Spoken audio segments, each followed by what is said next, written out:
After 9 years undercover, I finally made it back home.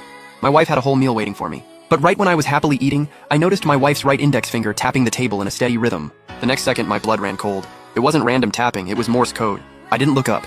I kept eating like nothing was wrong. But under the table, my fingers started piecing together her message. Run! There are 10 bugs in the house.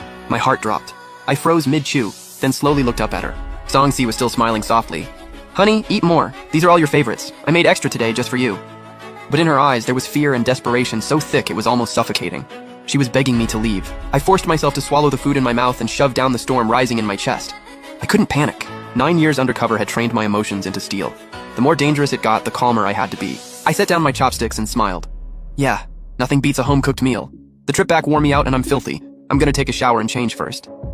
A flash of urgency crossed Song-si's eyes, but she buried it fast. She nodded, forcing a shaky smile. Okay, go ahead. I already got the water heated up for you. I stood and walked toward the bathroom. Every step was steady, but every muscle in my body was on full alert. The second I shut the bathroom door, I didn't turn on the shower. I started searching every inch of that tiny space, behind the mirror, inside the vent, in the toilet tank.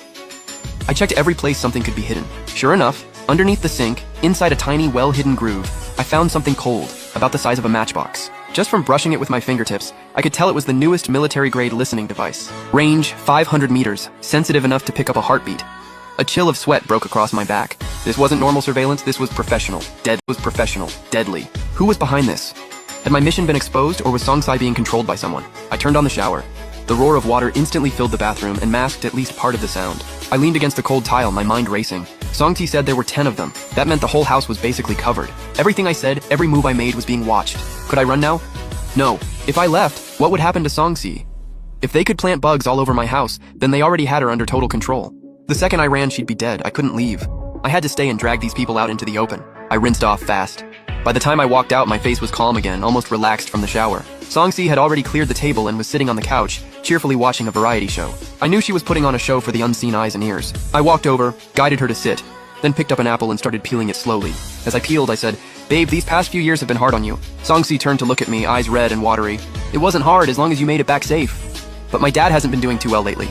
He keeps asking about us. Will you come back with me tomorrow and see him? My hand stopped mid-peel. That wasn't in the Morse code. This was new information. I looked at her. Her eyes were full of signals and pleading. And then I got it. When she said back home, she didn't mean her parents' place. It was a code word, something only the two of us would understand. An emergency contact point we'd agreed on before I left. A place that was completely safe. I handed her the peeled apple. Tomorrow morning we'll go. At first light the next day, Song-si and I got up. We moved like any normal couple, washing up and eating breakfast. She fixed my tie and I smoothed her hair.